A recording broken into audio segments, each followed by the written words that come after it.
उम्मेदवार बनाउने को छ, डाका छ, चोर छ, इटाभट्टीमा पुल्ने मान्छे छ, अर्काको घरमा आगो लगाउने मान्छे छ, अर्काको स्वास्नी लुट्ने मान्छे छ। त्यो चाहिँ पाँचवटा दलले बनाउने, पाँचै दलले पाँचजना डाकालाई चाहिँ उम्मेदवार बनाए भने पाँचजना मध्ये एउटा जसलाई भोट दिए पनि डाकै जान्छ। जनतालाई कहाँ अधिकार छ भोट हाल्ने? कहाँ जनताले स्वतन्त्र रूपमा भोट दिन्न भन्ने ठाउँ पनि छैन।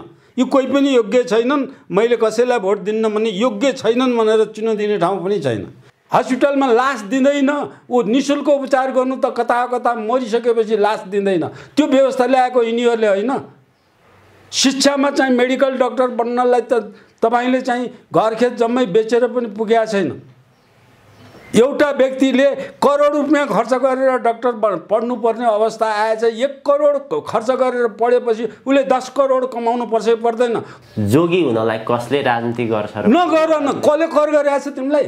जोगी हुन नचाहने मान्छे राजनीतिमा नआऊ। जो हुन चाहन्छ त्यो आउँछ नि। क्रान्तिका नि नियम छन्, पढेका छन् तिमीले? क्रान्तिका रुल हुन्छन्, क्रान्तिका नियम हुन्छन्। क्रान्तिमा 6 वर्षको मान्छेलाई काट्छ, क्रान्तिमा 13 वर्ष मान्छेलाई काट्छ। त्यो क्रान्तिका नियम पालन गरेका हुन्। क्रान्तिमा कसैको घरमा आगो लगाउँछ, क्रान्तिमा कसैलाई लुट्छ, ब्याङ्क लुट्छ क्रान्तिमा। के यो वर्ल्ड वार हो? जापानले आएर चाहिँ बेलायतसँग युद्ध लडेको, बर्मामा लडेको, त्यसकारण त्यहाँका बर्माको ब्याङ्क लुटेर जापान लैजाने भने जस्तो हो? वर्ल्ड वार हो र? डाकाहरू जङ्गलमै बस्छन्, चोरहरू जङ्गलमै बस्छन्। युद्धका नियम हुन्छन्, युद्धका नियमको पनि पालना हुन्छ।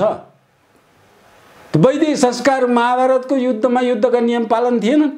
वैदिक संस्कारमा युद्धका नियम पालन छैन। अहिले युएनमा वार अफ ल छैन र?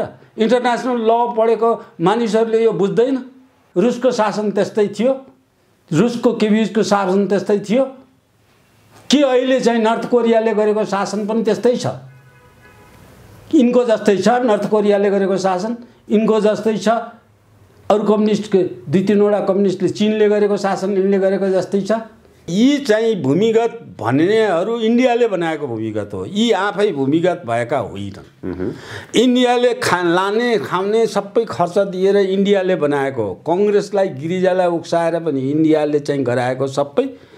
अनि कङ्ग्रेसबाट पार नलाएपछि, कङ्ग्रेसलाई त्यो राज संस्थाले सधैँ दबाएर राख्यो। पार लाउन नसकेपछि इन्डियाले चाहिँ माओवादीलाई ल्याए। माओवादीलाई भूमिगत बनाएर चाहिँ खर्च सबै दिएर, हतियार समेत दिएर लिएर आए। माओवादीलाई पनि पञ्चायत व्यवस्थाले घुँडा टेकाएकै हो। आफ्ना नागरिक भनेर हत्या मात्रै नगरेको, घेराबन्दीमा 3 पटकसम्म पारेको हो। आफ्ना नेपालीले नेपाललाई मार्न हुन्न भनेर छुट दिएर यिनीहरूले बाँचेका हुन् अहिलेसम्म।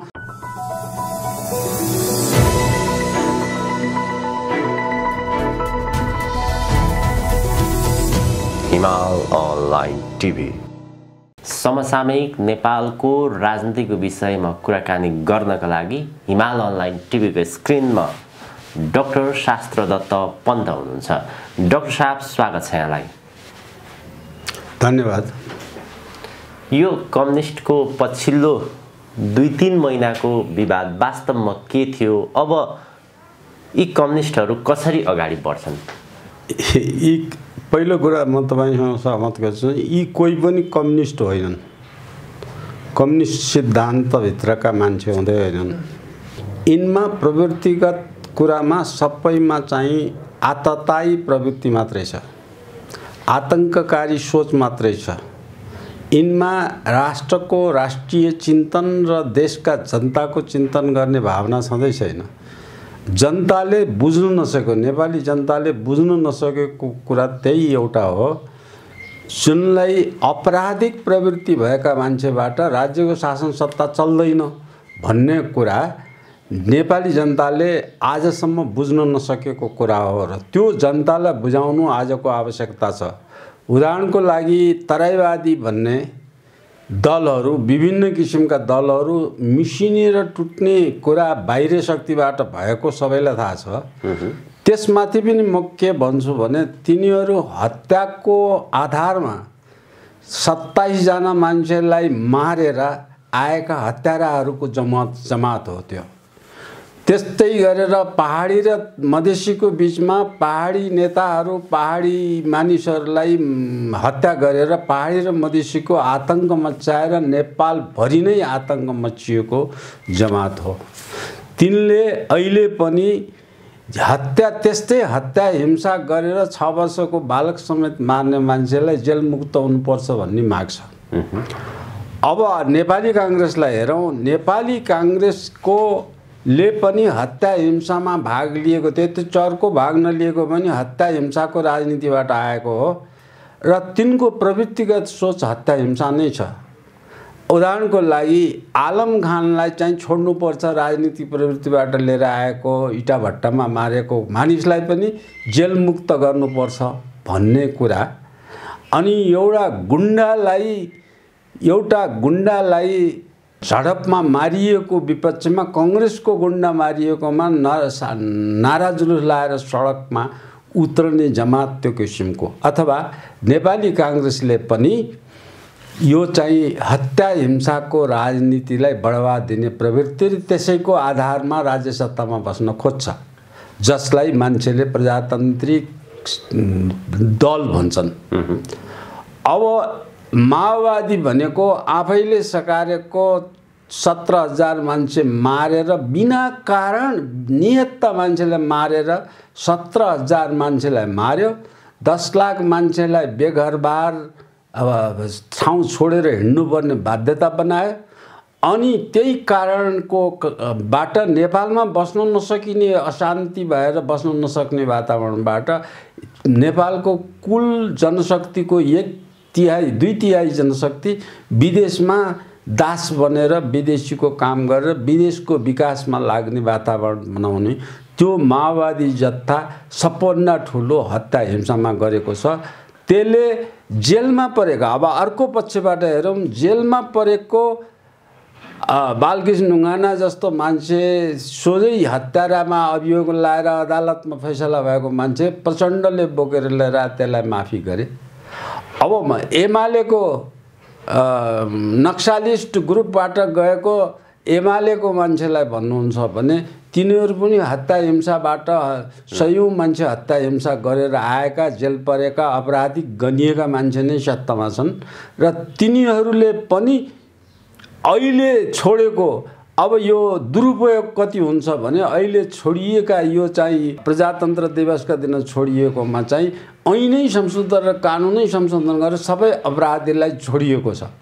यस्तो अपराधी पनि छ त्यसमध्ये जुन अपराधीले अपराध स्वीकार गरेका छ, त्यो अपराध स्वीकार गरेर बाहिरै अलग्गै बसेर एक दिन पनि जेलमा नबसेको, जेलमा नबसिकन माफी पनि पाएछ। यी बुढापिँढीले यस्ता खराब मान्छे नयाँ पिँढीका जन्माएका छन्, जुन खराब पिँढीका कुराहरूको चाहिँ उदाहरणको निमित्त अब कुनै चाहिँ दलको, तब नयाँ पिँढी भनेर नाउँ लिएका दलको युवा पिँढी भन्ने, चाहे झाँक्रीको कुरा गर्नुहोस् चाहे थापाका कुरा गर्नुहोस्, यी सबै प्रवृत्तिगत कुरामा यी पुराना पिँढीभन्दा तल्लो तहका, झन् तल्लो तहका, झन् ठुला लुटेरा, झन् ठुला डकैती गर्ने प्रवृत्तिका देखा परेका छन्।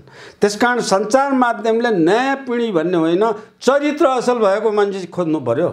चरित्र असल भएको, असल काम गरेको, असल समाजमा चाहिँ गरेको, उसले के काम गर्यो, उसले के प्रवृत्तिको विकास गर्यो, उसले समाजलाई के योगदान दियो, कतिवटा स्कुल बनायो, कहाँ बाटो बनायो, कतिवटा योगदान गर्यो समाजमा, कति शिक्षा दियो, कति सामाजिकता चाहिँ अगाडि बढायो, लुटेको छ कि छैन, उसले भत्ता खाएछ कि छैन, उसले ठगेर खाएछ कि छैन, बेइमान गरेको छ कि छैन, उसले चाहिँ कहाँ के काम राम्रो काम गरेको छ भन्ने कुरा कामलाई हेरेर दिनु पर्यो। त्यो कामलाई हेरेको मान्छे, चिनेको मान्छे दिनु पर्यो। निर्वाचन क्षेत्रको निर्वाचन पद्धति बदलाउनु पर्यो। निर्वाचन क्षेत्रमा भोटरले आफ्नो उम्मेदवारलाई चाहिँ चिन्ने वातावरण बनाउनु पर्यो। त्यो चिनेर उसको चरित्र थाहा पाउनेलाई मात्रै भोट दिने वातावरण बनाउनु पर्यो। कहाँको एकलङ्काको मान्छे कहिल्यै नचिनेको, थाहै नपाएको, अनुहारै नदेखेकोले भोट हालेर चाहिँ निकाल्ने जुन पद्धति संविधानले ल्याएको छ, त्यसको अन्त्य गराउनेतिर जानु पर्यो। नत्र भने यो सम्भव छैन। यो नेपालमा राजनीति सुधार गर्नको लागि सम्भव छैन। किनभने यो 30 वर्ष 35 वर्ष जति यिनीहरूले बिगार्न लागेको अवधि छ। 30-35 वर्ष बिगारेको, भत्काएको, बिगारेको एक दिन 1 घन्टा आएको भूकम्पले भत्काएको चिजलाई बनाउनुको निमित्त 10 वर्षमा पनि पुरा भएको छैन, 10 वर्षमा पनि पुरा हुन गाह्रो हुँदो रहेछ भने यिनीहरूले त 30-35 वर्ष समय लगाएर बिगारेको राजनीतिलाई अब तुरुन्तै सप्रिन्छ भन्ने कुरा होइन। जो आए पनि यसो तुरुन्तै गर्न सक्छ छैन। तर रूपमा सङ्कट परेको छ। अब त्यो बाटो जाने हो भने त दुईटा मात्र विकल्प छ, एउटा चाहिँ नि आम विद्रोह, अर्को कि सेना अगाडि बढ्नु पर्यो। त्यो परिस्थितिमा अहिलेको जुन राजनीतिमा देखिएको एउटा सङ्कट छ त्यसलाई समाधानतर्फ लान सकिन्छ।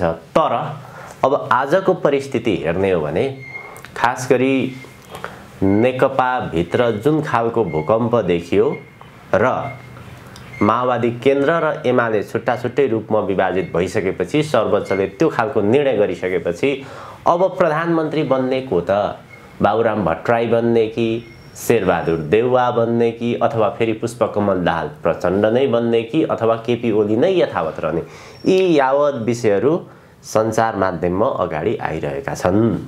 अब के हुन्छ? यिनीहरूले नेपालको राजनीतिलाई कतातिर लान खोजिरहेका छन्। होइन, यो कतातिर लान खोज्ने सिद्धान्त नभएका मान्छेले कतातिर लैजान्छ।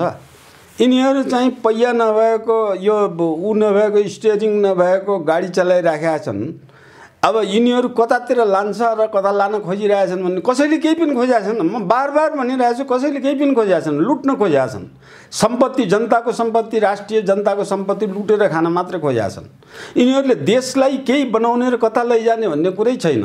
त्यो लुटेर खाने बेलामा एउटा विदेशी डकैती, कोही मान्छे विदेशी चाहिँले आएर यहाँ खेलेर चलखेल गरेर केही पाउनु पायो भने यसो गर भनेर सल्लाह दिनेसम्म छन् विदेशी। विदेशी पनि नैतिक विदेशी होइनन्, अनैतिक काम गर्ने किसिमको चलखेलमा गएर तिनको हावाभरा चाहिँ तिनको पछाडि लाग्ने, कम्फर्टेबल, विदेशीको कम्फर्टेबलको लागि राजनीति गर्ने भन्ने, त्यो बोलेर तिनले भनेका कुरा बोलेर गर्ने कुरामा जनतालाई भ्रममा पार्ने, जनतालाई झुक्काउने, जनतालाई गर्ने जाने हो। अहिले सर्वोच्च अदालतमा मुद्दाको सङ्ख्या चाहिँ 10 वर्षमा डबल भएको छ। अब मान्छेहरूले डबल भयो, हामीलाई म्यान पावर पुगेन, त्यसकारण हामीले यो बेला फैसला गर्न सकेका छैनौँ भन्ने अदालतको भनाइ छ। त्यहाँनिर अदालतले गरेका फैसला कति चाहिँ संवैधानिक र नेपालको हितको लागि छन् र कति पैसामा बिकेका छन् भन्नेतिर अर्कातिर मान्छे गएको छैन। यो पद्धति खराब भयो, त्यसकारण अपराध बढेर अनैतिकता बढ्यो, चोरी ठगी बेइमानी बढ्यो, त्यसकारण मुद्दाको सङ्ख्या बढ्यो। भनेपछि यो पद्धतिले सही काम नगरेको कारणले, यो पद्धतिले राम्रो काम गर्न नसकेको कारणले ती अपराध बढेका हुन्। त्यसकारण यो पद्धति नै खराब हो, यो पद्धति विनाश गर्नुपर्छ। यो संविधान नै खराब हो, आज भएका ऐन कानुन नै खराब छन्, आज भएका दलका चरित्र गतिविधि नै खराब छन्, त्यसलाई फेर्नुपर्छ भन्नेमा जानु पर्छ। तत्कालै फेर्ने पद्धतिको किसिमको कुरा गर्ने हो भने अहिलेको तत्कालीन अवस्थाको समस्या समाधान गर्न तपाईले भनेको प्रश्नमा अगाडिको भागको कुरा गर्ने हो भने समस्या समाधान गर्न चुनावमै जाने हो। फेरि चुनाव मध्यावधि चुनावै गर्नुपर्छ, त्यसको विकल्प अर्को कुनै पनि छैन। तर सर्वोच्चले त अहिले चुनावको आवश्यकता छैन, यो अवैधानिक हो भनेर अब फैसला गर्यो। अब वैधानिक त्यही सर्वोच्चले भनेअनुसार वैधानिक हुन्छ नि। दुई अवस्थामा फेल भएपछि तेस्रो अवस्थामा त घोषणा गर्न पाउने अवस्था छ नि त। अब दुई अवस्था त पुगिसक्यो नि, अब घोषणा गर्न त मिल्छ नि। अब यो मिलाउन सक्ने, यो सरकार फर्मेसन गर्न सक्ने अवस्थामा दलमा एउटा त दल सबै मधेसी दल पनि फुट्नेमा छन्, जसपा पनि फुट्ने अवस्थामा देखिएको छ। अब एमाले र माओवादी त फुटिसक्यो, अब एमाले भित्र पनि फेरि फुट्ने सङ्घारमा छन्। अब कङ्ग्रेस सत्ता बाहिर बसेर नफुटेको फुटेका धार त त्यहाँ थुप्रै छँदैछन्। सत्ता आउने बित्तिकै त्यो पनि फुट्छ, फुट्ने वातावरण हिजो पनि फुटेको, सबै किसिमको अवस्था आएको। अब यिनको नैतिकता पनि छैन, चरित्र पनि छैन, सिद्धान्त पनि छैन, काम गर्ने क्षमता र लागत छैन। मेलम्ची खानेपानीको कुरा, मेलम्ची खानेपानी राजनीति कारणले यत्रो वर्ष ढिला भयो। त्यो ढिला भएर बजेट लाग्ने, बजेट डबल तेबर बजेट खर्च गरिसक्यो। तर त्यसको अर्को पाटो वितरण शाखालाई छुट्टै कम्पनीबाट, छुट्टै व्यवस्थाबाट वितरण शाखालाई चाहिँ ल्याएर बाहिरी बेलायती कम्पनी आएर वितरण शाखाको काम गर्यो केयुकेएलको। त्यो वितरणको काम गर्ने केविकेलको काम गर्ने जुन हो त्यसले यथा समयमा पुरा गर्यो। त्यो समयमा पुरा गरेको के अब के अर्थ भयो जब मेलम्चीबाट पानी नै 10 वर्ष ढिलो आउने भयो। पानी नै ढिलो आएपछि यताको पुरा गरेको काम कति योजनामा यिनीहरू कति अयोग्य र असक्षम छन् राजनीतिक दल सत्तामा बस्ने भन्ने कुराको उदाहरण दियो। यसलाई चाँडै काम गरेर केही अर्थ भएन।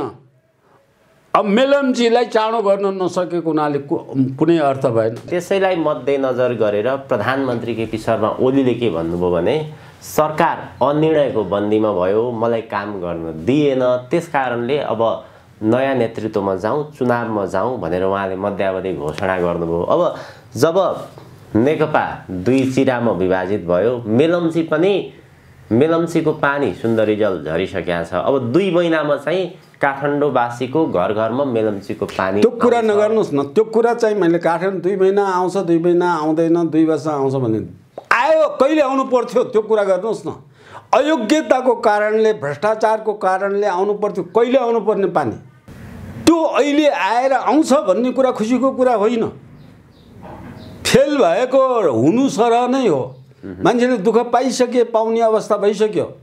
काठमाडौँ सहर व्यवस्थित हुनुपर्छ भने जस्तो कुरा पुरा काठमाडौँ भ्यालीमा, पाटन, भक्तपुर, ललितपुरको काठमाडौँको भ्याली अव्यवस्थित पुरै भइसकेर विध्वंस भइसक्यो। अब व्यवस्थित टाउन प्लानिङ भने त्यो आएको, त्यो उपत्यका नगर विकास समिति किन चाहियो? खारेज गरे भएन त्यसलाई?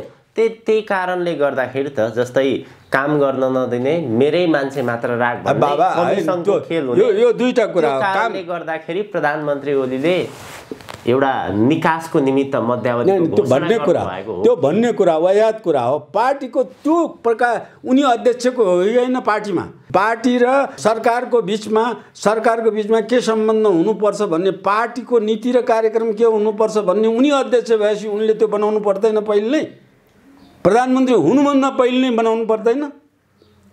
जुनसुकै पार्टी नै, शेरबहादुरको पनि कम्युनिस्ट पार्टीमा हुनु पर्दैन। चुनाव पद्धति के हो पार्टीको भन्ने। शेरबहादुर जहिले पनि खल्टीबाट चाहिँ सांसद निकाल्ने व्यवस्था गराउने बसिरहेछ। त्यो लोकतान्त्रिक पार्टी हुन्छ, त्यो प्रजातान्त्रिक पार्टी हुन्छ।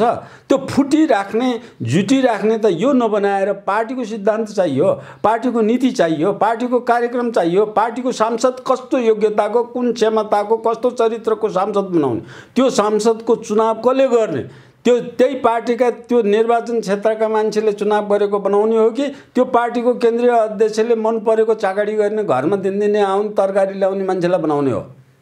यो पद्धतिको विकास कुनै पनि दलले गरेका छैनन् के। दलीय व्यवस्था असफल भएका कारणै यिनै हुन्। पद्धतिको विकासै छैन। अब सांसदमा अहिले आएर सांसदलाई 10 करोड रुपियाँ सांसद विकास कोष दिनुपर्छ भने त्यसो भए राष्ट्रिय योजना किन चाहियो? राष्ट्रिय योजना खारेज गरेर भएभरको जम्मै एउटा सिद्धान्त बनाउनु त। बरु त्यो सिद्धान्त हुन्छ नि, राष्ट्रिय योजना खारेज गर्ने, मन्त्रालयले विकास गर्ने खारेज गर्ने। अब पार्टीका चाहिँ जुन पार्टीका चाहिँ सांसद छन्, सांसदलाई भएभरको बजेट तिनलाई दिने, तिनले आफ्नो क्षेत्रमा जे मन लाग्छ त्यही गर्छन् विकास। त्यो विकासलाई मान्नु पर्यो। होइन भने नेपालको बजेट चाहिँ टुक्रा टुक्रा गरेर जम्मै जताततै फाँडेर गर्ने, बजेटलाई चाहिँ दुरुपयोग गर्ने, वडा अध्यक्षलाई पनि मोटरसाइकल चाहिने, गाडी चाहिने, अनि वडा मोटरसाइकल पनि चलाउन नजान्नेलाई मान्छे ल्याएको मोटरसाइकल चलाउने, फेरि ड्राइभर राख्ने, त्यो ड्राइभरको पैसा पनि सरकारले तिर्ने। अब यस्ता किसिमका राजनीतिलाई पेसा बनाउने, राजनीतिकर्मीले तलब भत्ता खाने, सुविधा लिने, हेलिकप्टर चढ्ने, गाडी पनि एसी भएका गाडी चाहिने, पेटभरि खान नपाउने जनता छन्। हाम्रो राजनीति के चाहियो भने, यी दलको राजनीति के चाहियो भने नेपालको सरदर मान्छेले पाउने सुविधा भन्दा यिनले नपाउने हुनु पर्यो। राजनीतिमा लाउने सेवा भावले राजनीतिमा लाग्ने पर्यो। तलब भत्ता नलिने राजनीति चाहियो। त्यो सेवा भावले मात्रै राजनीति गर्ने भएपछि घरको फुर्सद नपाउने राजनीति आउँदैनन्। अहिले राजनीतिमा कि डन छन्, कि डाका छन्, कि चोर छन्, कि ठग छन्, कि बेइमान छन्, कि चाहिँ यी ठगेका कम्पनीहरूमा सेयर हालेका, लुटेर पैसा ल्याएर कम्पनीहरूमा सेयर हालेका थोरै धनीको हातमा, धनीभित्र यी राजनीति नेता परिरहेछन्। तर उहाँहरूले खुल्याम भन्नुहुन्छ जोगी हुनलाई कसले राजनीति गर्छ र? नगर न, कसले कर गरिरहेछ तिमीलाई? जोगी हुन नचाहने मान्छे राजनीतिमा नआऊ। जो हुन चाहन्छ त्यो आउँछ नि। त्यो नै गलत हो, त्यो कम्युनिस्ट नै होइन। अनि यिनीहरूले सरकारी सुविधा र रक्षामा हिँड्ने पनि राजनीतिक दलको हुन्छ, राजनीतिक नेता हुन्छ। दलको शक्ति भनेको त जनता हो, दलका नेताको शक्ति भनेको जनता हो, जनताले संरक्षण गर्ने हो। ती जनतालाई धोका दिएका छन्, त्यसकारण जनतादेखि डराउँछन् र अनि सरकारी सुविधा सेना पुलिस प्रहरी ल्याएर चाहिँ लिएर जान्छन्। यति सेना पुलिस प्रहरी चाहिन्छ त्यसमा। यहाँले अघि भन्नुभयो नि यी कम्युनिस्ट पनि होइनन्, लोकतान्त्रिक चरित्र भएका पनि होइनन्, कङ्ग्रेस पनि होइनन्, प्रजातान्त्रिक पनि होइनन्, यिनीहरू चाहिँ खालि एउटा व्यवसाय गर्ने ठग गुन्डागर्दी भनेर राजनीतिलाई व्यवसाय बनाउने भन्नु। तर उनीहरूले के भन्छन् भने नेपालमा लोकतन्त्र ल्याउन, गणतन्त्र ल्याउन 70 वर्ष हामीले सङ्घर्ष गऱ्यौँ, जेल गयौँ, विभिन्न पीडाहरू भोग्यौँ। अब सबभन्दा ठुलो भने त मान्छेको भनेको एउटा लोकतन्त्र हो नि, उसको स्वतन्त्रता हो, नागरिकको अधिकारको कुरो हो। यो बचाउन बोल्ने कुरा भयो के? हजुर। अब अहिले बोल्ने कुरा चाहिँ गणतन्त्र ल्याएर, लोकतन्त्र ल्याएर नेपालमा चाहिँ गणतन्त्र लोकतन्त्र ल्याएर के उपलब्धि भयो त्यो चाहियो जनतालाई। ल्याएर जनताले दिनदिनै असुरक्षा। पञ्चायत कालमा तपाईलाई लोकतन्त्र गणतन्त्र थिएन, पञ्चायत कालमै जाउँ। अब किनभने राज संस्था गणतन्त्र आउँदा त बहुदल पनि थियो, बहुदलभित्र पनि गणतन्त्र राजा थिए। तर त्योभन्दा अगाडिको पञ्चायत कालमै जाने हो भने पनि पञ्चायत कालमा चाहिँ शान्ति सुरक्षा थियो, मान्छेले आत्महत्या गर्नुपर्ने अवस्था थिएन, जाँड रक्सीले मातेर स्वास्नी कुट्ने अवस्था पनि थिएन।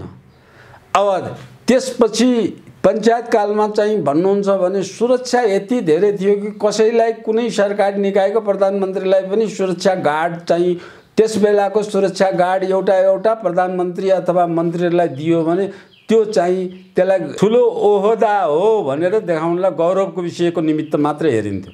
अहिले त मार्छ कि कतैतिर चारैतिरबाट कसले मार्छ कि भन्ने हिसाबले हेरेको छ। त्यस बेला चौपारीमा गएर सुत्न पाइन्थ्यो। अब चौपारीमा गएर गाई गोरु बाख्रा हेरेर बस्ने केटी चौपारीमा सुतेको भेट्टायो भने उति दिउँसै बलात्कार गर्छन्। असुरक्षा यति बढेर गइरहेको छ। अब के यही गर्नको निमित्त गणतन्त्र ल्याएको हो? यही गर्नको निमित्त सङ्घीयता ल्याएको हो?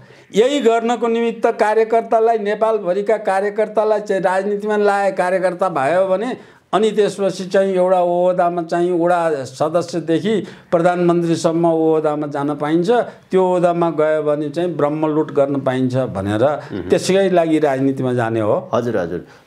अहिले विशेष गरी नेपालको राजनीतिमा पञ्चायती व्यवस्थाको कुरा निकै हुन्छ, तर हिजो पञ्चायती व्यवस्था असफल भएर नै बहुदलीय व्यवस्था आएको होइन? होइन। किन आएको त? बहुदलीय व्यवस्था चाहिँ पञ्चायती व्यवस्थामा नेपालको सार्वभौम स्वतन्त्रलाई, अखण्डतालाई, नेपालको आत्मनिर्भर बनाउने राजाको सदिच्छा जुन थियो, त्यो इन्डियाले नेपालमा भुटानमा जस्तो सिक्किममा जस्तो नेपालभित्र गर्न पाइएन। नेपाल चाहिँ एउटा अडिग इन्डियाको प्यारलल गभर्मेन्टको रूपमा नेपाल खडा भयो र इन्डियाको आदेश मानेन। त्यसकारण यी चाहिँ भूमिगत भन्नेहरू इन्डियाले बनाएको भूमिगत हो, यी आफै भूमिगत भएका होइनन्। इन्डियाले लाने खाउने सबै खर्च दिएर इन्डियाले बनाएको हो। कङ्ग्रेसलाई, गिरिजालाई उक्साएर पनि इन्डियाले चाहिँ गराएको सबै। अनि कङ्ग्रेसबाट पार नलाएपछि कङ्ग्रेसलाई त्यो राज संस्थाले सधैँ दबाएर राख्यो। पार लाउन नसकेपछि इन्डियाले चाहिँ माओवादीलाई ल्याए। माओवादीलाई भूमिगत बनाएर चाहिँ खर्च सबै दिएर, हतियार समेत दिएर लिएर आए। माओवादीलाई पनि पञ्चायत व्यवस्थाले घुँडा टेकाएकै हो। आफ्ना नागरिक भनेर हत्या मात्रै नगरेको, घेराबन्दीमा 3 पटकसम्म पारेको हो। आफ्ना नेपालीले नेपाललाई मार्न हुन्न भनेर छुट दिएर यिनीहरूले बाँचेका हुन् अहिलेसम्म। त्यतिले पनि यहाँ केही गर्न नसकेर, इन्डियाको भूमिगत नसकेर इन्डियाले पनि अनि क्रिस्चियन मिसनको, युरोपियन युनियनको, नर्वेदेखि लिएर यिनीहरूको सहयोग लिएर यहाँ चाहिँ उनीहरूको पैसा र बत्ता लिएर बल्ल चाहिँ नेपालमा यो विद्रोह गर्न गएका हुन्। त्यस बेलामा पनि राजाको दयाले यो व्यवस्था आएको हो। राजाले त्यही प्यारलल अब मिडल इस्टका शासकहरूले जस्तो सेना परिचालन गरेर लडाइँ नै गरेर शाखा पारेर अहिले बर्मामा भएको जत्तिकै नेपालको राजाले गरे भए नेपालको राजसत्ता त्यसबेला पनि जाने थिएन। त्यो बर्माले गरे जतिको पनि गरेन। जनताले नेपालीलाई मानौन्न। राजाले त के भन्यो, राज गद्दी ठुलो कुरा होइन, राष्ट्रिय स्वतन्त्रता नेपालको सार्वभौम सत्ता ठुलो कुरा हो। त्यसैले राज गद्दी ठुलो होइन, सार्वभौम सत्तामा जनता मारेर म सत्तामा बस्न चाहन्न भनेर भन्छन् नि। संसारको अहिलेको सबैभन्दा उत्कृष्ट व्यवस्था भनेको लोकतान्त्रिक गणतान्त्रिक व्यवस्था, यसको विकल्प छैन।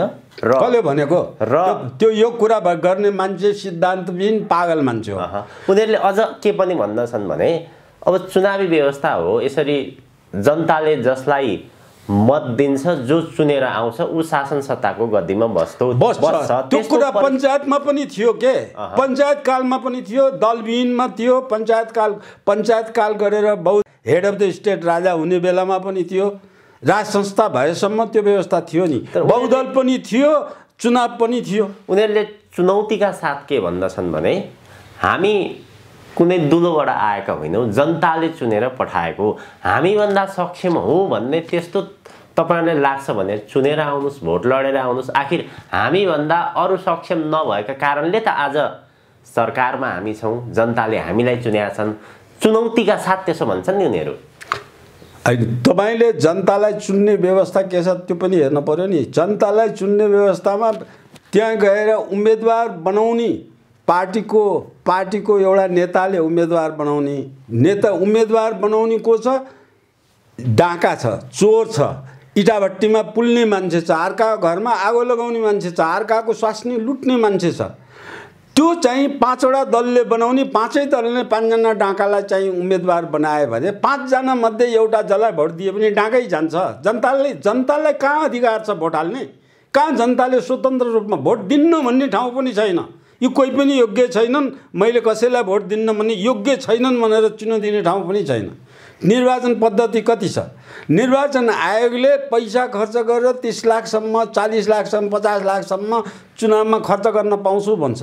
चुनावमा घोटाला गर्ने वातावरण निर्वाचन आयोगको पद्धतिले ल्याएको छ। त्यो पद्धति निर्वाचन आयोग नियुक्ति गर्छ, त्यही पार्टीको मान्छेले नियुक्ति गर्छ, त्यही पार्टीको प्रधानमन्त्रीको अध्यक्षतामा नियुक्ति हुन्छन्। अनि त्यो पार्टीको अध्यक्षले जसलाई जे भन्छ त्यही अनुसारको निर्वाचन आयोगमा जान्छ। बहुदलीय आयो, गणतन्त्र आयो भने कस्तो गणतन्त्र आयो, कस्तो बहुदलीय व्यवस्था आयो? त्यो किसिमको उपलब्धि के त? उपलब्धि भएपछि तपाईँको 10,000 सुप्रिम कोर्टमा 10,000 मुद्दा बढ्यो भने चाहिँ 10,000 घटेर 4,000मा आएको छ भने बल्ल त्यसले उपलब्धि गरेको हुन्छ। नेपालमा गरिबी कोही पनि मागेर खाने अवस्थामा नभएको 100% को घर आफ्नै छ, 100%लाई रोजगार छ भने बल्ल त्यसको उपलब्धि हुन्छ। त्यो भयो भने गणतन्त्र भए पनि जनताले कहाँ विरोध गरेका छन्? गणतन्त्रलाई पनि मान्छन्। जनताले चाहे अनुसार जनताका दुःख निवारण हुनु पर्यो। नेपाली संस्कार अनुसार पानी निशुल्क पाउनुपर्छ, सास फेर्ने हावा निशुल्क पाउनुपर्छ, शिक्षा निशुल्क पाउनुपर्छ, स्वास्थ्य निशुल्क पाउनुहुन्छ। तपाईँ यिनको व्यवस्था आइसकेपछि, गणतन्त्र आइसकेपछि हस्पिटलमा मरेको लास छोडेर बाबुआमा भाग्नुपर्ने यो अवस्था यो देशको अवस्था ल्याएको यो गणतन्त्रले ल्याएको होइन। यो देशको अवस्था त्यो गणतन्त्रले ल्याएको होइन। हस्पिटलमा लास दिँदैन, ऊ निशुल्क उपचार गर्नु त कता कता मरिसकेपछि लास दिँदैन। त्यो व्यवस्था ल्याएको यिनीहरूले होइन। शिक्षामा चाहिँ मेडिकल डाक्टर बन्नलाई त तपाईले चाहिँ घरखेत जम्मै बेचेर पनि पुगेको छैन। एउटा व्यक्तिले करोड रुपैयाँ खर्च गरेर डाक्टर पढ्नुपर्ने अवस्था आएछ। 1 करोड खर्च गरेर पढेपछि उसले 10 करोड कमाउनु पर्छ कि पर्दैन? कमाउनलाई उसले बाध्य भएर लासलाई थुनेर राख्नुपर्छ कि पर्दैन? लुट्ने वातावरण त यो गणतन्त्र यो सरकारले ल्याए नि। यो लुट्ने देशलाई लुटेर खाऊ भन्ने वातावरण त मेडिकल शिक्षाले ल्यायो, जनरल एजुकेसनले ल्यायो, बिजनेस एजुकेसनले ल्यायो। अनि स्वास्थ्य निशुल्क हुनुपर्ने ठाउँ खै निशुल्क भएको? त्यो चाहिँ साम्यवादी हुन्छ? त्यो समाजवादी हुन्छ? त्यो साम्यवाद पनि होइन, समाजवाद पनि होइन, लुटपाट, आततायीवादी, आतङ्ककारीवाद। त्यो गणतन्त्र ल्याए भनेर, सङ्घात्मकता ल्याए भनेर यो किसिमको ल्याएको कस्तो छ? कस्तो वाहियात छ? गाउँ विकास गाउँ परिषद जस्तो बनाएछ, गाउँपालिकाहरू जति पलाएछ, नगरपालिकाहरू जति पलाएछ, त्यो एउटा वडाबाट अर्को वडामा जाँदा 5 दिन हिँड्नुपर्ने 10 दिन हिँड्नुपर्ने दूरीमा बनाएछ। न जनसङ्ख्या मिलाएछ, न क्षेत्रफल मिलाएछ, न शिक्षालयमा विद्यार्थी पढ्न ठाउँ मिलाएछ। अनि त्यसै हामीले चाहिँ यत्रो चाहिँ स्थानीय विकासलाई यो अधिकार दिउँ, यो काम गऱ्यौँ भन्ने छ। न अभिलेख राख्ने छ, देशभरिको अभिलेखै छैन। को नेपालमा कुन घरमा कतिजनाको के सिप छ भन्ने कुरा देशभरि रेकर्डै छैन। को त्यो सिप भएका मान्छेलाई के तालिम दिएर त्यसको आर्थिक उन्नति हुन्छ भन्नेको अभिलेखै छैन। कुनै पनि घरको अभिलेख छैन, कुनै पनि व्यक्तिको अभिलेख छैन। जन्मदा दिन जन्म दर्ता हुँदैन, मर्दा दिन मृत्यु दर्ता हुँदैन। त्यो गराउने काम राज्यको काम हो। राज्यले वडामा चाहिँ वडामा बसेका समितिहरूले आफै गर्नुपर्ने काम हो। अहिले त तपाईँ राजस्व तिर्न जाँदा घुस खुवाउनुपर्छ। 3 दिन 4 दिन भोलि आउनुहोस् भनेर फर्काइराखेका हुन्छ। अरू आफ्नो काम त छोडिदिनुहोस्, अन्यायमा परेका त परै छन् हजारौँ जना। डाका चोरहरूले चाहिँ अगाडि हालिबुहाली भएछन्। भूमिगत भएर बस्नेहरू चाहिँ लुटेर खाने मान्छे मात्रैको हविगत यहाँ चाहिँ माथि उठेको छ। को चाहिँ भएछ त्यहाँ? त्यत्रो समाजवादी भएको, इन्डिया स्वतन्त्र भएको, नेहरूले त्यत्रो वर्ष शासन गरे, नेहरूले महिना 1 रुपियाँभन्दा तलबै लिएन। त्यो आँट भएको त्यो निःशुल्क काम गर्ने मान्छे कहाँ भए, कहाँ गए? किन यिनीहरूलाई एसी भएको गाडी चाहियो? किन यिनीहरूलाई चाहिँ यति ठुलो भत्ता र रकम चाहियो? सांसदले बैठक बसेका दिन वैशाख भत्ता मात्रै पाउनुपर्छ, अरू कुनै पनि पाउनुहुन्न। यो देश गरिब छ नि त। अमेरिकामा यो पाउँछ भनेर नेपालमा अमेरिकाले खाएको जस्तो ल्याउने, अमेरिकाको जस्तो स्तर उन्नति गर न, अमेरिका जस्तो शासन व्यवस्था गर न। त्यहाँ जनतालाई कसरी देवता जस्तो मान्छन्, त्यहाँ जनताको कति किसिमको हाई छ। जापानकोले पनि त्यहाँ चाहिँ कारबाही गरेका छ भने त्यहाँ चाहिँ राष्ट्रपति पनि जेलमा 25 वर्ष बसेका छन्। यी चाहिँ 17,000 मान्छे मार्ने मान्छे किन जेलमा बस्दैनन्? किन यी मान्छे काट्ने मान्छे जेलमा बस्दैनन्? किन घुस खाने मान्छे जेलमा बस्दैनन्? त्यो त क्रान्ति थियो भन्छन् नि उनीहरू। क्रान्तिमा त युद्ध हुन्छ, कसरी मर्छन् भन्छन्। क्रान्तिका नि नियम छन्, पढ्या छन् तिनले। क्रान्तिका रुल हुन्छन्, क्रान्तिका नियम हुन्छन्। क्रान्तिमा 6 वर्षको मान्छेलाई काट्छ, क्रान्तिमा 13 वर्ष मान्छेलाई काट्छ। त्यो क्रान्तिका नियम पालन गरेका हुन्। क्रान्तिमा कसैको घरमा आगो लगाउँछ, क्रान्तिमा कसैलाई लुट्छ, ब्याङ्क लुट्छ क्रान्तिमा। त्यो यो वर्ल्ड वार हो। जापानले आएर चाहिँ बेलायतसँग युद्ध लडेको, बर्मामा लडेको, त्यसकारण त्यहाँका बर्माको ब्याङ्क लुटेर जापान लैजाने भने जस्तो हो। वर्ल्ड वार हो र। अनि पनि वारै किन गर्नु पर्यो? वार त तपाईँ मौलिक हक शून्य भयो भने वार गर्ने हो। पञ्चायत कालमा अहिले भएका भन्दा मौलिक हक सबै थिए नि त। मौलिक हक कहाँ थिएन पञ्चायत कालमा? अब बहुदलीय काल आयो, त्यसपछि 47 सालमा पञ्चायत कालमा बिपीले भनेको जस्तो नेपालमा राज संस्था चाहिन्छ र नेपालमा चाहिँ राजाले हेड अफ द स्टेट भएर प्रजातन्त्र जोगाउने काम राजाले गर्नुपर्छ, राजा जोगाउने काम प्रजातन्त्रले दलले गर्नुपर्छ भन्ने बिपीको एउटा कोएलिसन भावना थियो, मिलजुलीको भावना थियो। त्यो नेपाली काङ्ग्रेसले पालना गर्यो।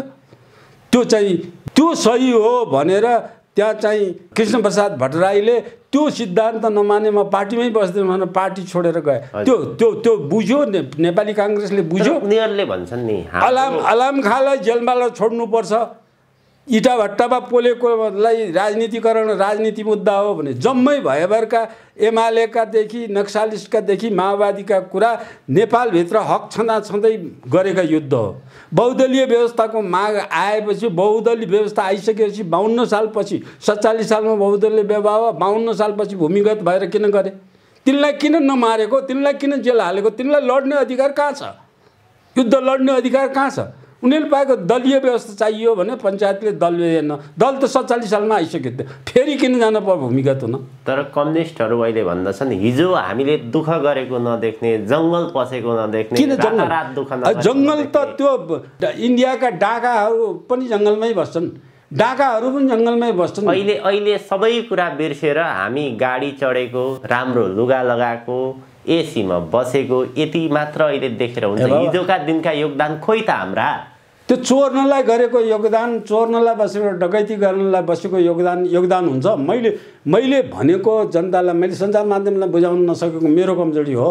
म त्यो कमजोर स्वीकार गर्छु। जनताले खोइ त तिनीहरूको भने तिनीहरू लुट्नलाई जङ्गलमा बसेका हुन्, डाकाहरू जङ्गलमै बस्छन्, चोरहरू जङ्गलमै बस्छन्। युद्धका नियम हुन्छन्, युद्धका नियमको पनि पालना हुन्छ। वैदिक संस्कार महाभारतको युद्धमा युद्धका नियम पालन थिएनन्। वैदिक संस्कारमा युद्धका नियम पालन छैन। अहिले युएनमा वार अफ ल छैन र इन्टरनेसनल ल पढेको मानिसहरूले यो बुझ्दैन। ल हुन्छ नि वारको पनि। मानव अधिकारको हनन भएर केही पनि मानव अधिकारको प्रयोग गर्ने कुनै ठाउँै भएन। वाक स्वतन्त्रता छैन, प्रकाशन स्वतन्त्रता छैन, लेखन स्वतन्त्रता छैन, कुनै पनि स्वतन्त्रता छैन भने अन्तिम विकल्प मात्र युद्ध हुन्छ। वार लले त्यो भन्छ। हजुर, यहाँ लेख्ने स्वतन्त्रता पनि यी दललाई थियो, भाषण गर्ने स्वतन्त्रता पनि थियो, सञ्चार माध्यममा बोल्ने स्वतन्त्रता पनि थियो। के मात्रै स्वतन्त्र थिएन? चुनावमा पार्टीमा चाहिँ उम्मेदवार हुने स्वतन्त्रता पनि थियो, पार्टीमा भोट हाल्ने स्वतन्त्रता थियो। सबै स्वतन्त्रता छँदै लडेकोलाई सञ्चार माध्यमले, तपाईँहरू जस्तो सञ्चार माध्यमले संरक्षण गर्नु भएन। ती डाकै हुन्, चोरै हुन्, ठगै हुन्, अधिकारको दुरुपयोग गरेका मान्छे मात्रै हुन्। तिनीहरूको कुनै पनि कुरा जनताले सुन्नु हुँदैन। तिनीहरू बदमासै हुन्। बदमासलाई बदमास ठाउँमा तिनलाई जेलमा लाने वातावरण सञ्चार माध्यमले बनाउनु पर्यो। तर यस्ता आवाजहरू जसले बोलिरहेका छन्, उनीहरूको आरोप आलोचना टिक्का टिप्पणी जे भनौँ, उनीहरूले के भन्दछन् भने नेपालको कम्युनिस्ट आन्दोलनलाई बदनाम गराउन, लोकतान्त्रिक आन्दोलनलाई कमजोर बनाउन, यो व्यवस्थालाई धराप बनाउन यस्ता खालका गतिविधिहरू, यस्ता खालका भोइसहरू ल्याइरहेको छ, आइरहेको छ। मैले फ्याक्टबाट आउनु पर्यो, तथ्य हुन्छ। यिनले चाहिँ महेन्द्रले बनाएको 48 उद्योग धन्दा नेपालमा आत्मनिर्भर बनाउनलाई यिनले बेचेका हुन् कि होइनन्? यिनै दलले बेचेका हुन् कि होइनन्? अनि त्यो नेपालमा ट्र्याक्टर उद्योग सञ्चालन गरेर ट्र्याक्टरमा आत्मनिर्भर हुने भनेर कृषि औजार कारखानामा चाहिँ स्थापना भएको हो कि होइन? त्यो साम्यवादी पद्धतिको कुरा महेन्द्रले ल्याएको कुरा, साम्यवादी पद्धतिको राष्ट्रमा निशुल्क शिक्षा बनाउने, राष्ट्रलाई निशुल्क स्वास्थ्य बनाउने, त्यो कुरा महेन्द्रले ल्याएको कुरा साम्यवादी भएन। किनभने त्यो राजाले ल्याएको थियो। नेपाललाई आत्मनिर्भर बनाउने, इन्डियाको रेल नचढिकन नेपालमा मेची महाकाली हिँड्न नपाउनेलाई नेपालमा राजमार्ग बनाएर हिँड्न पाउने बनाएको त्यो आत्मनिर्भरको साम्यवादी व्यवस्था भएन। अनि जम्मैलाई निशुल्क शिक्षा दिएको साम्यवादी व्यवस्था भएन। जम्मैलाई निशुल्क स्वास्थ्य सेवा दिएको पञ्चायतकालले साम्यवादी व्यवस्था भएन। जम्मैलाई चाहिँ हरेक मान्छेलाई घर पुनर्वास भएर सबै मान्छे घरविहीन बनाएर पुनर्वासमा लाएर 13 लाख परिवारलाई नेपालमा पुनर्वास गरेर घर सहितको बनाएको साम्यवादी व्यवस्था भएन। अब साम्यवादी व्यवस्था त्यो चाहिँ भएभरका कल कारखाना उद्योग धन्दा बेच्ने, अनि त्यहाँ शिक्षालाई व्यापारीकरण गर्ने, स्वास्थ्यलाई कमाई खाने थलो बनाउने, पार्टीको खर्च चलाउने ठाउँ बनाउने, घुस खाने भ्रष्टाचार गर्नेलाई चाहिँ जेल मुक्त गर्ने, मान्छे मार्नेलाई जेल मुक्त गर्ने, सरकारवादी मुद्दा अब फौजदारी मुद्दालाई सरकारवादी बनाउने, त्यो साम्यवाद हुन्छ। त्यो साम्यवाद हुन्छ। त्यो चाहिँ कार्ल मार्क्सले बनाएको सिद्धान्त हो। त्यो माओ सेतुङले बनाएको सिद्धान्त हो। त्यो एन्जेलले बनाएको सिद्धान्त हो। त्यो रुसको शासन त्यस्तै थियो। रुसको केभिजको शासन त्यस्तै थियो। के अहिले चाहिँ नर्थ कोरियाले गरेको शासन पनि त्यस्तै छ? यिनको जस्तै छ नर्थ कोरियाले गरेको शासन, यिनको जस्तै छ। अरू कम्युनिस्टको 2-3वटा कम्युनिस्टले चीनले गरेको शासन यिनले गरेको जस्तै छ। यिनले त पक्षपाती घुस खाने पार्टीको मान्छे भयो भने घुस खानेलाई माफी दिने। अहिले यही केपी सरकारको ओलीको शासनभित्र परेका मान्छे जति छन् ती मान्छेकै हिसाबमा पनि त्यही किसिमको कुरा भएन। जेलमा छोडिएका मान्छे, कस्तो मान्छेलाई कसरी जेलमा छोडियो, अपराधीलाई छोड्ने, अनि सज्जन मान्छेलाई लगाएर तिनको ठाउँमा रोक्ने। यो एउटा उखान छ, टकासेर भाजी टकासेर खाजा, अन्ननगरीको चौपट राजा। अब त्यहाँ चौपट लगाएर त्यो शासन अहिले चलिरहेछ।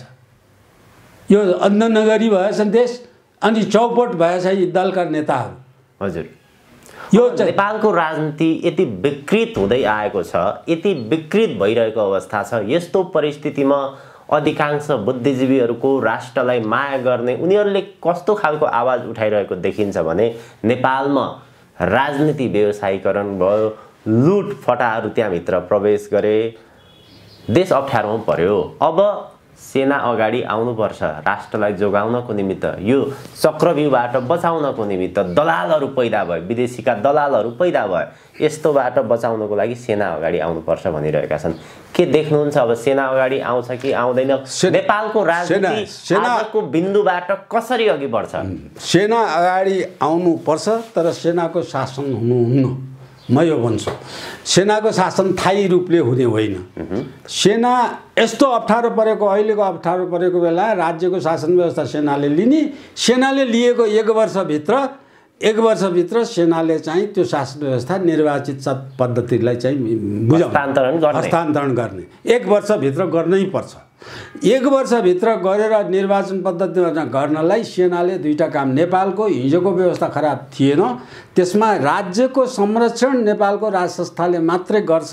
यो वैदिक संस्कारको एउटा मात्रै विश्वमा देश हो, त्यो वैदिक शासनको राजा पनि अहिलेको जस्तो होइन। वैदिक शासन व्यवस्थाले कस्तो राजा भनेको छ त्यस्तै राजचरित्र भएको राजा चाहियो। त्यो राज संस्थालाई चाहिँ राष्ट्रको संरक्षण, बिपीले भने जस्तो राजाले चाहिँ जनताको हतिका लोकतन्त्र बचाउनुपर्छ, राजाले प्रजातन्त्र बचाउनुपर्छ, दल बचाउनुपर्छ, अथवा बुद्धिजीवी सञ्चार माध्यमलाई राजाले बचाउनुपर्छ, राष्ट्र राजाले बचाउनुपर्छ, राजालाई जनताले बचाउनुपर्छ। त्यो जनताले बचाउने व्यवस्थाको त्यस्तो खालको राजा पनि चाहियो। अनि त्यो राजालाई ल्याउने काम, त्यो हेड अफ द स्टेटलाई सेक्युरिटीको सधैँभरिको डे टु डेको कामको जिम्मा जनताले छानेकै प्रतिनिधि। तपाईँले देख्नुहुन्छ त जुन वैदिक राजामा हुनुपर्ने गुण भनेर भन्नुभयो, अहिले जो राजाका कुरा गरिरहेका छन् मानिसहरूले, ती राजामा वैदिक राजामा हुनुपर्ने गुण छ त? अहिले सबै भएका दलका अहिले सत्तामा बसेका राष्ट्रपतिदेखि लिएर सत्तामा बसेकामा भन्दा ती राजामा धेरै छ।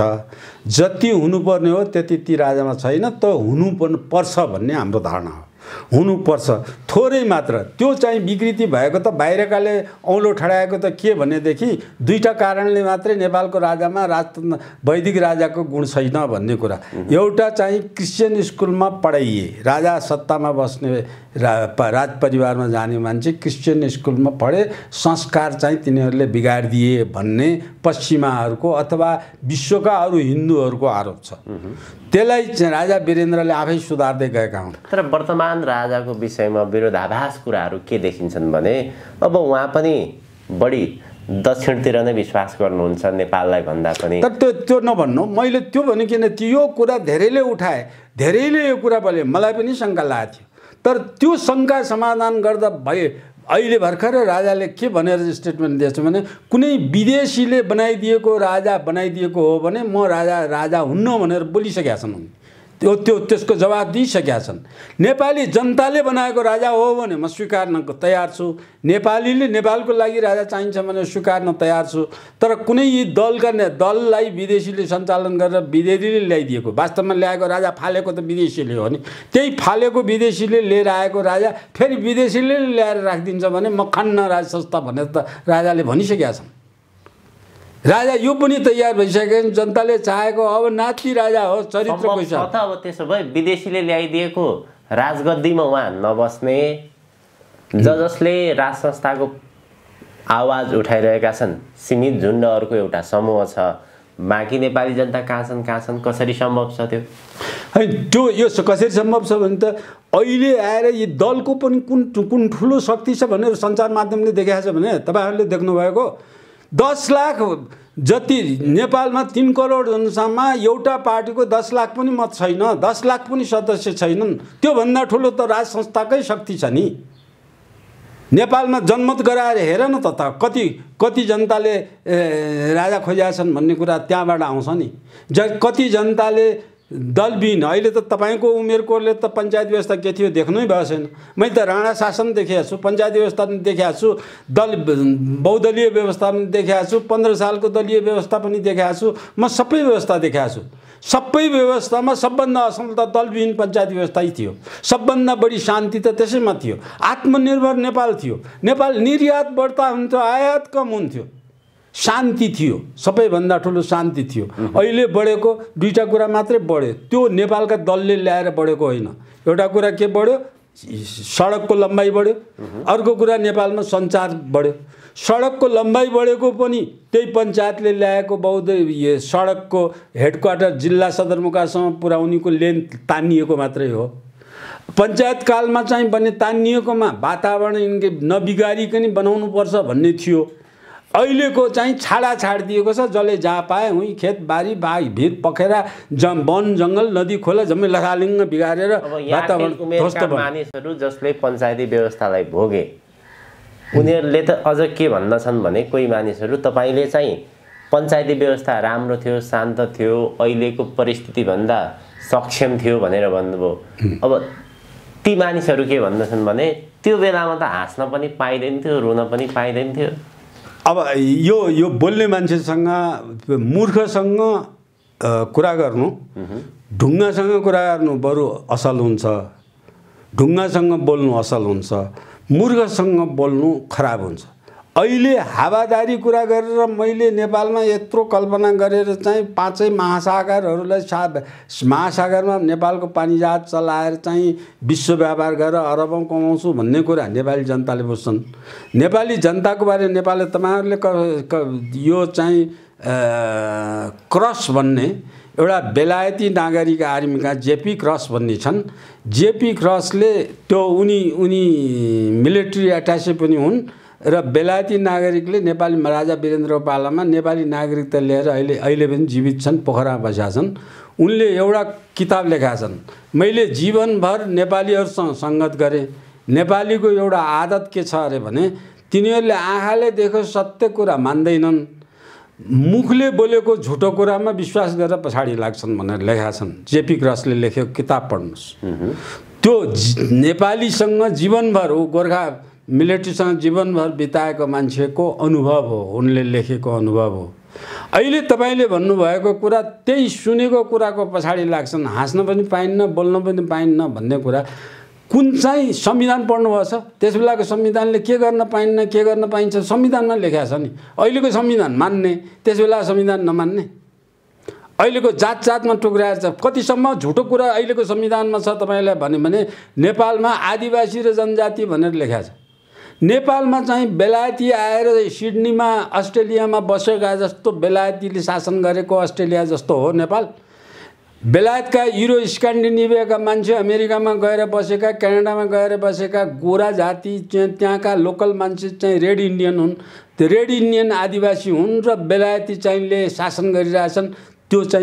त्यो त्यसकारणले बेलायतका रेड इन्डियन, अस्ट्रेलियाका एबोरिजन मात्रै आदिवासी भन्ने र नवागन्तुक भन्न मिल्छ। नेपालमा कहिल्यै कोही पनि विदेशी मान्छे आएर गरेको छैन, नेपालमा विदेशीले शासन पनि गरेका छैन। यहाँ आदिवासी र जनजाति भन्ने बुझेका छन् उनले। को भयभरका मान्छे सबै आदिवासी हो नि नेपालमा, त सबै आदिवासी हो, कोही पनि विदेशबाट आएको, कोही पनि अर्काले शासन गरेको मान्छे त छैन नि। अब यस्तो कुरा बोल्ने पागल भएको देशमा तपाईले यस्ता क्रस लिएर आएर फ्याक्ट कुरा के थियो, कस्तो नेपाल थियो र कस्तो नेपाल बनाइयो, कसरी विकास गरियो भने तथ्यगत घटना चाहिँ थलगत रूपमा जानुस् न, तपाईहरु हेर्नुस् न। पूर्व पश्चिम राजमार्ग बनाउनु बेला नेपालको रेभेन्यू कति थियो? नेपालको 1 वर्षको कर 1.5 रुपैयाँ 1 रुपैयाँ भन्दा कम हुन्थ्यो प्रतिरोपनी कर 3 तागा। त्यो 1 सालको करले बनाएको राजमार्ग हो। 1 सालको तिरो चाहिँ जनताले राजमार्गको लागि उठाएर बनाएको। स्रोत साधन नभएको बेला कसरी बनाए?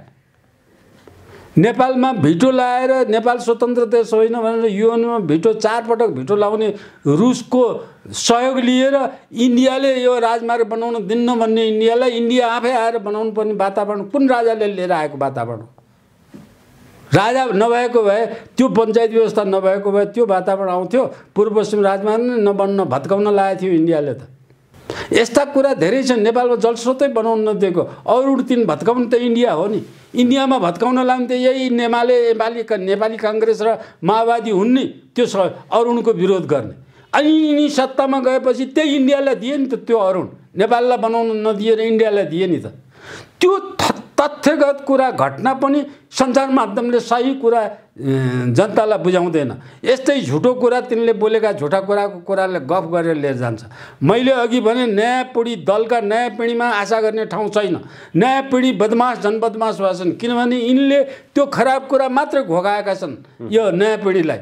उनीहरू नयाँ पिँढीले कलेजमा पढ्ने कलेजका पाठ्यक्रम पनि बिगारेका छन्, विद्यालयमा पढाउने पाठ्यक्रम पनि बुढेका छन्। नेपालमा नेपालको इतिहास, नेपालको शासन पद्धति, नेपालको कल्चर, नेपालको परिचयको कुरा पढाउने जम्मै हटाइसकेका छ, जम्मै बेलायतको कल्चर। अहिले तपाईँले आजको न्युज पेपर पढ्नुहोस्, त्यहाँ टेन्डर अङ्ग्रेजी भाषामा आउन थालिसक्यो। नेपाली भाषा हटाउँदैछन्, रेडियोमा हटिसक्यो, टेलिभिजनमा हटिसक्यो। अङ्ग्रेजी हो कि नेपाली हो कि फ्रेन्च हो कि जर्मन त्यो बुझ्नै नसकिने भाषा बनाइसके यिनीहरूले। त्यो इसाईको लयमा यी सबै बिगारिरहेका छन्। त्यसलाई त उनीहरू हामी आधुनिक युगमा प्रवेश गर्यौँ, छलाङ्गे युगमा प्रवेश गर्यौँ भन्छन् नि। होइन, अब त्यो भन्न त त्यही भन्ने कुरा झुटो बोल्नेलाई के त्यसको औषधि नै छैन कि।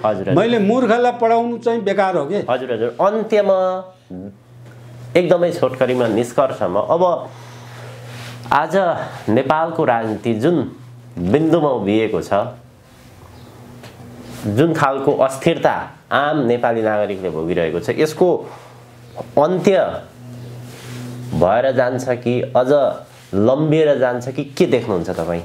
होइन, यो एउटा आम चुनाव नभएसम्म अहिलेको अवस्था यथावत रहन्छ। चुनाव आवश्यक हो, चुनाव आवश्यक। आम चुनाव नभएसम्म यो अवस्थामा त अहिलेको यही पद्धतिमा भनेको मैले त यो पद्धतिको पक्षमै छैन, अहिलेको संविधानको पक्षमै छैन। यो देश बर्बाद गर्ने संविधान, यो देश बर्बाद गर्ने राजनीतिक पद्धति छ। अहिले आर्थिक नीति पनि देश बर्बाद गर्नेछ, सामाजिक नीति पनि देश बर्बाद गर्नेछ, शिक्षा स्वास्थ्य सबै बर्बाद गर्नेछ। आमूल परिवर्तन चाहिन्छ। त्यो परिवर्तनको लागि चाहिँ सेनाले लियोस् र अनि नेपालको कुन राजनीतिक व्यवस्था सेनाले लिएर सेनाले 1 वर्षभित्र के चुनाव गराउनु पर्यो भने नेपालको लागि उपयुक्त राजनीतिक व्यवस्था के हो त्यो चयन गराउनु पर्यो। नेपाली जनताले त्यसमा केमा भोट दिन्छन्, भोट दिइसकेर आएपछि त्यस्तो चयन संविधानले हरेक 10 वर्षमा चाहिँ व्यवस्था चयन गर्न पाउने अथवा संविधान संशोधन गर्न पाउने जनमत सङ्ग्रह ल्याउनु पर्यो। पार्टीले ल्याउने होइन। पार्टी भनेको यी विदेशीका दलाल हुन्, गुन्डा हुन्, ठग हुन्, चोर हुन्, बेइमान गर्ने मान्छेको जमघट मात्रै हो, डाकाहरूको जमघट मात्रै हो।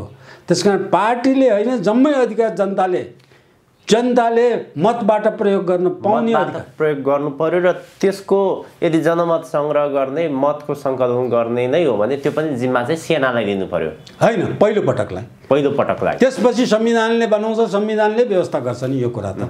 पहिलो एकपटकलाई सेनाले गर्नु पर्यो। सधैँभरि सेनाको शासन त फेरि त्यो स्वाभाविक रूपमा आतङ्ककारी विश्वभरिको इतिहासले सेनाले सधैँभरि शासन गरिराख्न मिल्दैन। सबैभन्दा सेनाले असल शासन गरेर बढी लामो समय पोजिटिभ रियाक्सन गरेको एउटा पाकिस्तान हो। पाकिस्तानमा त्यो सकारात्मक भए थियो। अब त्यो पनि असन्तोष, विश्व त असन्तोषै थियो त्यसमा पनि। फेरि सेनाले लिँदाखेरि म्यानमारको स्थिति त हुने होइन भन्ने भन्छन्। फेरि होइन, म्यानमारको स्थिति त सेनालाई दिएर म्यानमारको स्थिति त आउने अर्कै, म्यानमारको कुरा अर्कै कुरा हो, म्यानमारको कुरा चाहिँ आन्तरिक अर्कै कुरा हो। सेना आउन सक्छ, त्यसकारण सधैँभरि सेनाको लागि दिनुहुन्न भनेको। एकपटक यस्तो धेरै साह्रो सङ्कट भएछ, अन्तिम अवस्थामा राष्ट्र जोगाउने काम त सेनाको हो नि त। अन्तिम अवस्थामा आएछ। अब अन्तिम अवस्था भएको हुनाले सेनालाई चाहिँ यी सबै गडाङगुडुङ गरेर जेलमा हाल्ने, यी सबै जानमा र मुद्दा ती मुल्तवी भएका 10,000 भन्दा बढ्ता मुद्दा छन्, ती मुद्दाहरू जम्मै बिउताउने, त्यो मुद्दा अनुसार जेलमा हाल्ने। यिनीहरू सबै जानमा र हत्यारा हुन्। त्यो सेनाले त झन् 1 नम्बर भोगेको छ। सबै सेना मारेको त यिनीहरूले हो नि। सेना लड्नु गएको त होइन नि यिनीहरूसँग। यिनीहरूले सेनामाथि गएर सेनालाई चाहिँ उक्साएका हुन् नि। त्यसो हुनाले हत्या जति भएछ सम्पूर्ण यिनीहरूले गरेका हुन्। जति डकैती बदमासी गरेका दलकाहरूले गरेका हुन्। दलकाहरूले गरेको चाहिँ विदेशी सहयोगमा, विदेशीको निर्देशनमा गरेका हुन्। त्यसो हुनाले यिनीहरू राष्ट्रवादी पनि होइनन्, यिनीहरू देशको हितकारी पनि होइनन्। त्यसकारण सेनाले लिनै पर्छ। सेनाले त यिनीहरू हिजो लडेकाहरूलाई जेलै हाल्नुपर्छ। सबै यी आतङ्ककारी गतिविधि गर्ने सबैलाई जेल हाल्ने, अनि जेल हालेर 1 वर्षभित्र यिनलाई जेलमा हालेर अब एउटा अवसर विदेशीकाहरूलाई आउने अवसर यहाँ दिने, तिनको समेत मत लिएर अब नेपालमा चाहिँ संविधान नयाँ संविधान चाहिँ बनाउनु पर्यो। जुन संविधान यही संविधानलाई पनि हुन्छ त्यो दफा खारेज गरेर नयाँ दफा हाल्न त्यही यही संविधानमा पनि हुन्छ, हुँदैन। जुन संविधान नै हुन्छ, संविधानै फेर्न पर्दैन नि। त्यो 15 सालको संविधानमा गरे नि हुन्छ, 19 सालको संविधानमा गरे पनि हुन्छ, 47 सालको संविधानमा गरे नि हुन्छ, जुन संविधानमा गरे पनि हुन्छ। तर अहिलेको यो संविधान चाहिँ हुँदैन। संविधान जनताले, अर्को महत्त्वपूर्ण कुरा के अरे संविधान जनताले बनाउनु पर्छ, दलले बनाएको संविधान हुन्न। जनताले दफामा भोट हाल्न पाउनुपर्छ, दफामा जनताले चाहेको अनुसार हुनु पर्यो। त्यो किसिमको जनताले बनाएको संविधान हामीले चाहिएको हो। त्यो भोट हाल्ने संविधान बनाउन यिनले जस्तो अरबौं रुपियाँ खर्च गर्नु पर्दैन। हरेक जनरल इलेक्सनमा त्यो दफा विवाद उठेका दफामा आएर त्यही जनरल इलेक्सनमा हाल्ने बेलामा यो चाहिँ रेफरेन्डमको मत पनि हाल्ने व्यवस्था गर्नुपर्छ। एकदम कम खर्चै नलाग्ने व्यवस्था गराउनुपर्छ। त्यो व्यवस्थामा आएर बनाउनुपर्छ। यसमा एकचोटि सेनाले हात हाल्नै पर्छ। नेपालको सेना हात हालेको इतिहासै छैन, अभ्यस्त नै छैन। अब त्यो नभएको हुनाले आँट नगरेको होला, सेनाको मनभित्र त छ होला तर बाहिर आँट गर्न सकेका छैन। त्यो राजा भएको बेलामा चाहिँ राजाले अन्याय नगर्ने भएको हुनाले त्यो मानि परेको हो। अब राजा छैनन्, त्यसकारण अहिले सेनाले हात हालेर राज्यको हेड अफ द स्टेट वैदिक राजा कस्तो राजा भनेको छ त्यो राजाको रूपमा त्यो राजालाई गठन गर्नुपर्छ। राजाको छोरा, राजाको नाति जुन राखे पनि हुन्छ त्यो चाहिँ राखेर अनि त्यसपछि बाँकी काम जनमत सङ्ग्रह गराएर अब के संशोधन गराउनु पर्यो, संविधान के बदल्नु पर्ने हो त्यो बदलेर राजाले के अरे सेनाले अधिकार नेपाली जनतालाई सुम्पेर जनताको शासन व्यवस्था हुनु पर्यो। जनतालाई हक छ, दललाई हक होइन, दलको एउटा नेतालाई हक होइन, सांसदलाई हक होइन, सार्वभौम सत्ता जनतामा हुनु पर्यो, मतदातामा हुनु पर्यो, असङ्गठित जनतामा अधिकार आउनु पर्यो। त्यो अधिकार नभइकन देश बच्दैन, देश एकत्रित हुँदैन, देश सुरक्षित हुँदैन, देशको अर्थतन्त्र अगाडि बढ्दैन। शिक्षा स्वास्थ्य चाहिँ सासभर्ने हावा जस्तो पैसाले किन्नुपर्ने बाध्यता जनतामा भइरहेछ, त्यसको अन्त्य पनि हुँदैन। हस्, अत्यन्त आभारी छु डाक्टर साहब यहाँको महत्त्वपूर्ण समय र यो महत्त्वपूर्ण विचारका लागि। धन्यवाद।